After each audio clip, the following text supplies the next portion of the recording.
Remember yesterday's show when I was talking about the youth movement?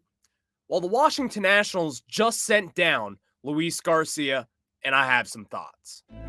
You are Locked On Nationals, your daily Washington Nationals podcast, part of the Locked On Podcast Network, your team every day.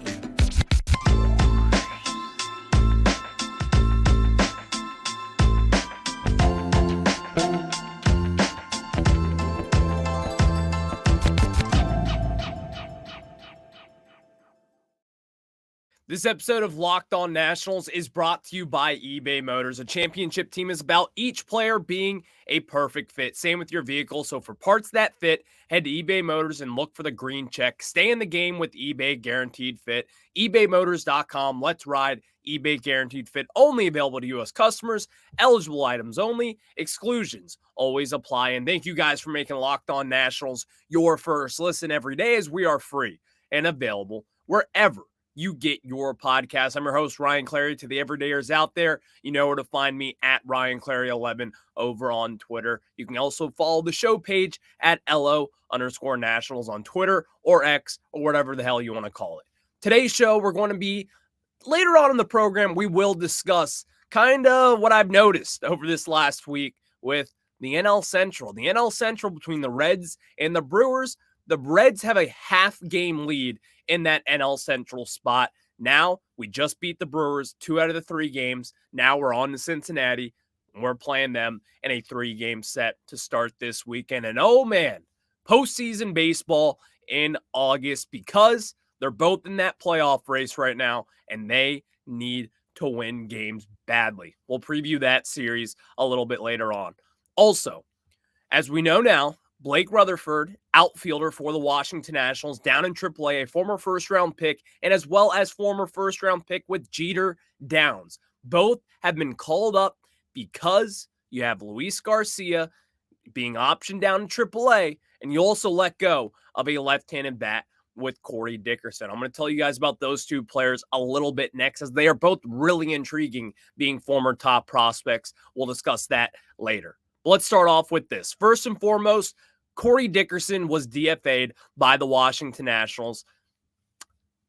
If he wasn't going to get traded, that was probably going to be the case. I was not caught on surprised by that. I saw a lot of people who were a little bit surprised by it, but overall, that move to me means nothing. Corey Dickerson, good vet. He's going to get picked up by a decent team. He will get another opportunity in my mind for this season. It just didn't work out here. The Nationals need to see some young guys play and get at bats. The hope for Corey Dickerson was the same for what happened with Jeimer Candelario. The hope was for him to turn it around here, get his power back, get his swing back, play solid defense, and then trade him at the deadline for something. That did not happen. No one was really interested, it sounds like, and the Nationals just ultimately decided to cut ties with him. So that leads us to Luis Garcia in a stunning move. The Nationals optioned Luis Garcia down to AAA Rochester. And man, I don't know what this is. I really don't. If you were to ask me before this season that Luis Garcia would be struggling the way that he is right now, because let's just say it as it is. Luis Garcia has struggled a lot over this last month. Since the start of July, right now, this is his slash. He has a 205 batting average, a 237 on-base percentage, and then a 284 slugging. That is a 521 on-base plus slugging with only 1 home run, 6 RBIs, 4 walks compared to 14 strikeouts. It hasn't been that good for Luis Garcia. Now, while his defense has taken a step up, and I stick by that, over at second base, he's been good. It's just still, what are we doing? This moment in time, with this Nationals team, with where we are headed in this organization, we talk about what is a win for this team in 2023, and I say it every time. It is a development of your younger prospects. It is a development of C.J. Abrams, Keibert Ruiz, Josiah Gray, Mackenzie Gore, all those young guys, and as well as Luis Garcia. But now, as we know here today, Luis Garcia was optioned down to AAA. And it makes no sense. It makes no sense in this world that Luis Garcia is getting optioned down to AAA for the last 2-month stretch of this season. And let me reiterate this fact. Luis Garcia back in 2020 was a top 100 prospect for not just the Nationals, for MLB and basically a lot of different sites that you would check. Luis Garcia was 20 years old when he made his debut, and in my opinion, way too early back in 2020 during that COVID year. Luis Garcia has always kind of showed us promise. He's always been that young guy. He just turned 23 over the summer. He is still young. He still has a chance to pan out in the major leagues. Now, while it feels like Luis Garcia is older because we've seen him since 2020, he got called up in 2021. He got called up last year in 2022. And now he's made the opening day roster, which was not a surprise. He started at second base, which again was not a surprise. And now you option him in the last stretch of the season to go down to AAA. This is why it doesn't make sense. Because the matter of the fact that the timing of this decision makes no sense to me. These last 2 months, when you're out of the wild card race, you're obviously out of the divisional race, what else is there to do? Now, you can make the argument that they just want to see Jeter Downs for 2 weeks up in the majors because he struggled a ton in AAA. I'll get to his numbers a little bit later on. Maybe they just want to see Jeter Downs for a few weeks here and see what he does, see if he can make some noise. But at the end of the day, what is more valuable to you? Because Jeter Downs was already DFA'd by the Red Sox at one point. Jeter Downs has already had his opportunities to prove himself with other organizations. And while Luis Garcia has struggled, his metrics are still good. He's still one of the harder guys in the majors to strike out. That means something to me. He doesn't walk a lot. He doesn't swing at the best pitches at times. But still, that is also part of the development with this. And if it wasn't for the last few years, just for the record, 2020, I said it, he got called up way too early in my mind. We saw him, he looked good. 2021, he got called up again, then got sent back down. 2022, he started the year in AAA, got called up around this time last year, and stuck with us for the rest of the season, and that was that. We all just thought Luis Garcia was going to be a big leaguer from here on out, and we've seen a lot of promise from him even towards the end of last year. But it makes no sense to me because of this. I pride myself on thinking outside the box. I really do. And when I think about Luis Garcia and these younger guys, I think about their confidence because confidence means a lot. As we saw with CJ Abrams, when CJ Abrams got put in that leadoff spot, what did he do? He took off. Now, he was hitting well right before then as well, but you gave him that little bit of confidence that he needed. And now look what he has done with it. Now with Luis Garcia, not only did you bump him down on the order, that's been done for a while now, which was the right decision, I will say, but you option him down to AAA. This is someone that you have given the keys to the second base job. This is someone that you've basically guaranteed a starting role in my mind for the rest of the season. Someone who should be starting, by the way. Because you don't have to be a finished product up in the major leagues. You can still develop in the majors as far as your team allows you to. And in a rebuilding season for this national squad, what does it mean to have Luis Garcia going down to AAA to try to correct his swing or whatever it may be? Because that is the part that confuses me the most. This is a confidence killer when it comes to Luis Garcia, someone who's been bounced around from AAA for the last few years. Someone who should have been getting way more opportunities, in my opinion, when the time has come, meaning last year in 2022. The move makes no sense to me. It just simply does not. And I can't get over the fact that we are going to crush the kid's confidence. We're going to crush it. And some people may make the argument that, well, he was getting it crushed in the major leagues. He wasn't hitting. He wasn't doing well. I'd rather have him do that up in the majors where you're supposed to develop and where you're supposed to develop talent up in the majors. Teams can do that. You can do that. So now we sit here. Luis Garcia is going down to AAA. And in my opinion, this just crushed the kid's confidence. Now, no one will ever admit that. No one will probably ever say that. But that is the matter of the fact. Confidence is the name of the game when it comes to developing these young prospects. It really is. I truly believe in that. And I don't think a lot of people talk about that enough, because we've seen a lot of young players come up and have immediate success. Even CJ Abrams, the success that he's had this season has been really good and really promising. Why can't we give Luis Garcia, who was also a top 100 prospect back in 2020, that same idea? Because he lost his rookie status back in 2020. What are we doing at this point? Is this supposed to be a youth movement? Now, while Jeter Downs is a young, used to be promising prospect, it still doesn't make sense to me, because Luis Garcia is the better talent. He's the better talent, and he's the one who should be at second base for this Nationals in the future. And in fact, I would have bet on him this season taking a huge step up, which I'm sure the Nationals would have as well. Just because from what we have seen, the tiny moments of him getting big home runs, getting on base, having a great pitch selection at times. And now he's down in AAA, and we'll just have to see where this Nationals team goes from here. It really makes no sense to me. It does.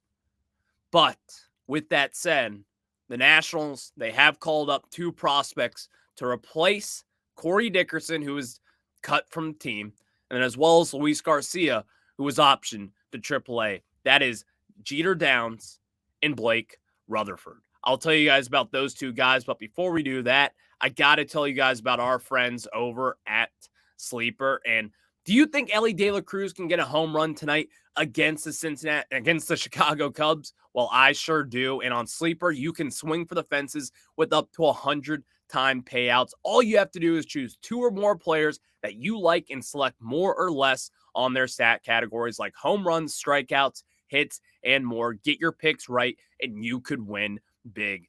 What are dynamic payouts? In short, each player projection now has a multiplier attached to it, as opposed to preset multipliers based on the number of legs in a contest. With dynamic payouts also comes more stat categories to place contests on, and you can get higher payouts than other apps with less picks. That is why I love it at Sleeper. Use promo code LOCKEDON and you'll get up to $100 match on your first deposit. Terms and conditions apply. See Sleeper's terms of use for details. Currently operational in over 30 states. Check out Sleeper today. Now let's get back into it, as the Nationals have an off day today. But as we know, there was some big news as Luis Garcia was optioned to AAA and Corey Dickerson was cut from the team. So let's talk about Blake Rutherford first, and then we'll get into Jeter Downs a tad bit later on.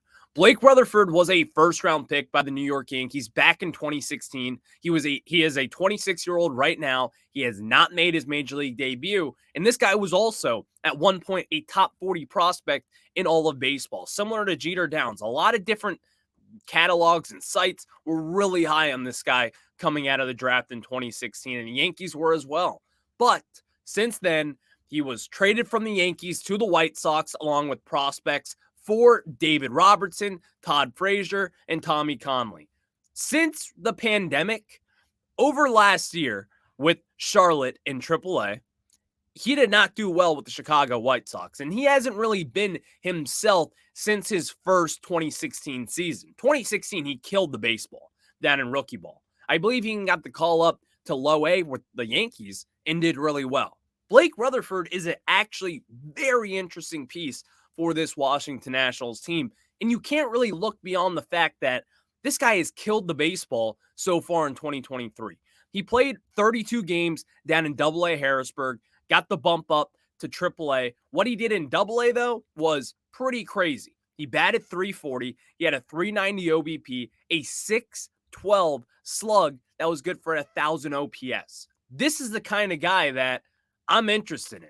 I want to see this guy in the major leagues. I have zero issue with this move, letting go of Corey Dickerson, bringing up Blake Rutherford, someone who is young, someone who has deserved this opportunity to come up in the big leagues, and someone who has been a great hitter in this national system so far this season. This is a really interesting call-up. And even then, as we raved about his numbers in AA, He did the same, if not a little bit more, in AAA Rochester as he batted .349. He has a 400 OBP, a .547 slug, and a .947 OPS. This guy has been really good so far this season.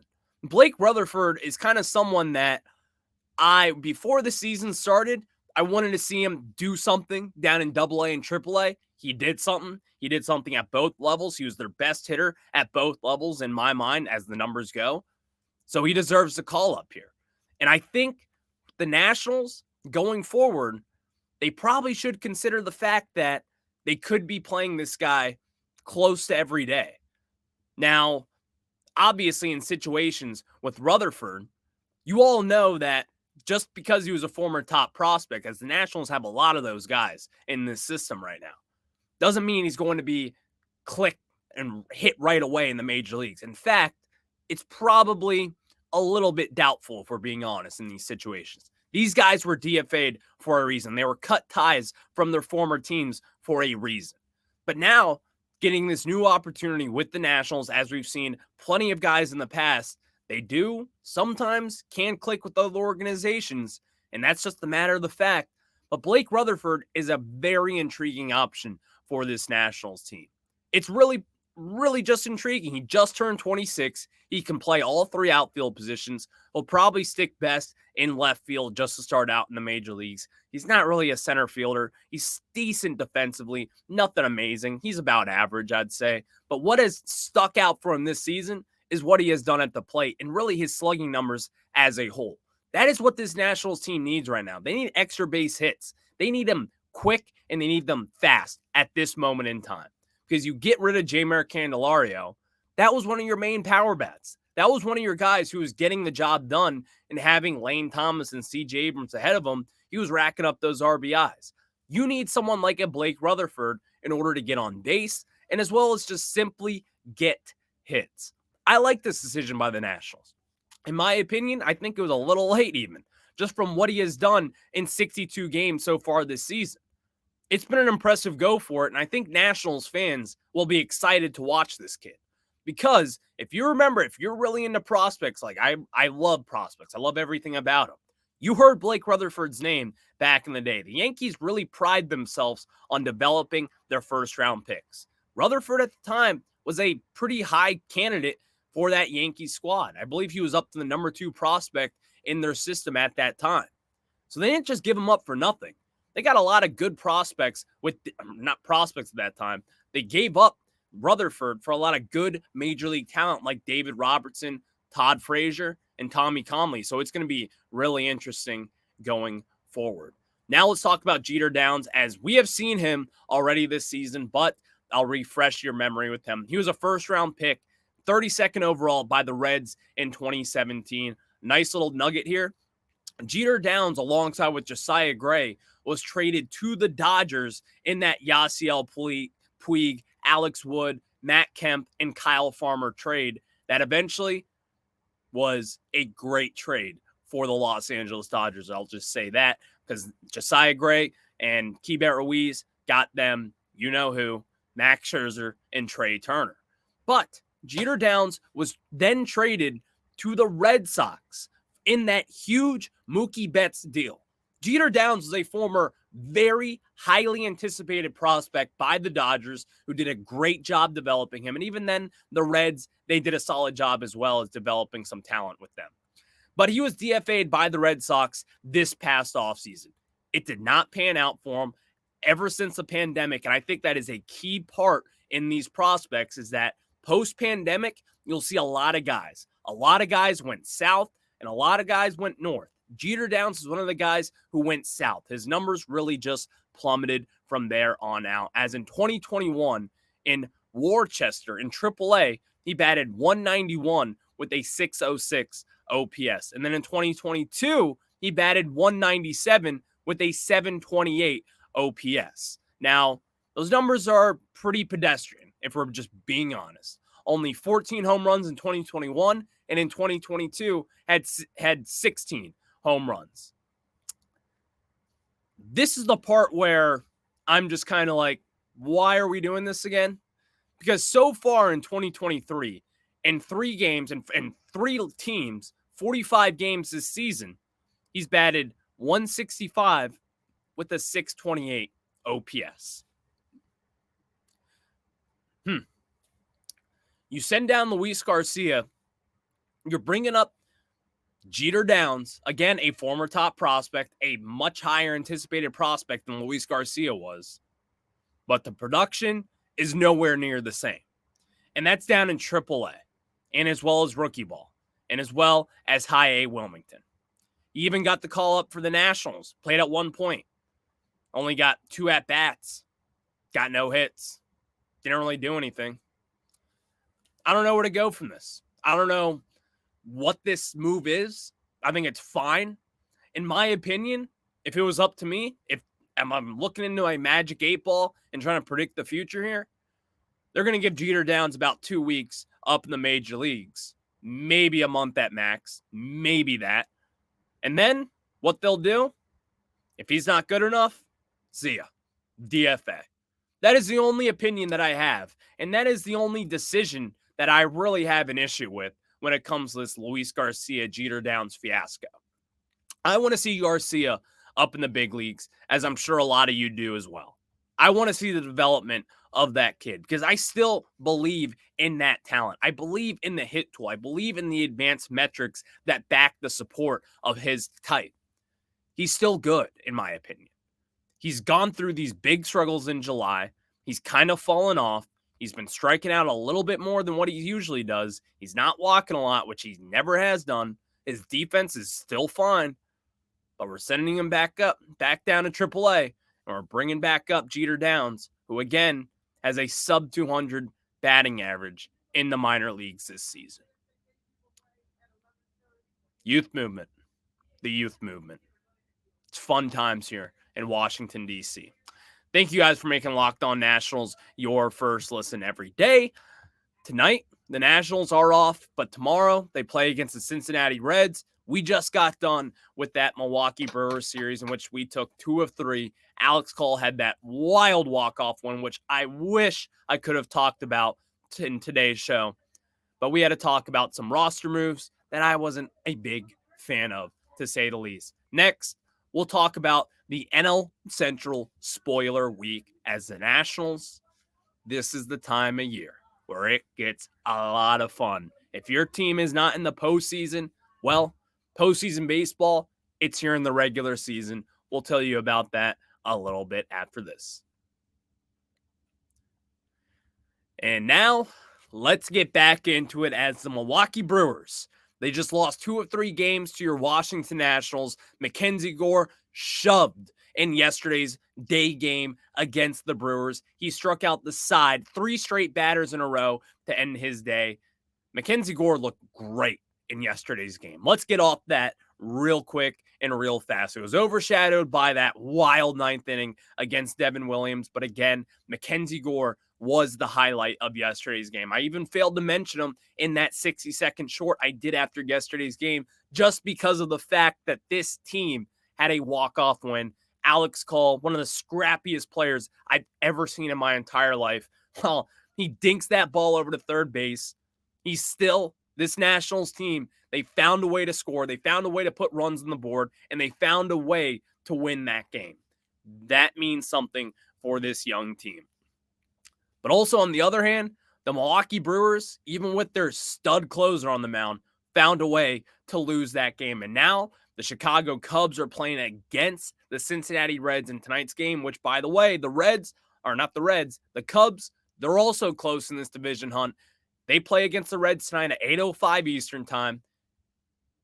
And the Reds are only up a half a game against those Milwaukee Brewers. The Nationals just took 2 of 3 against the Brewers, and now they go over to Great American Ballpark, in which feels like, I don't have the numbers on this yet. I'll have them for you tomorrow.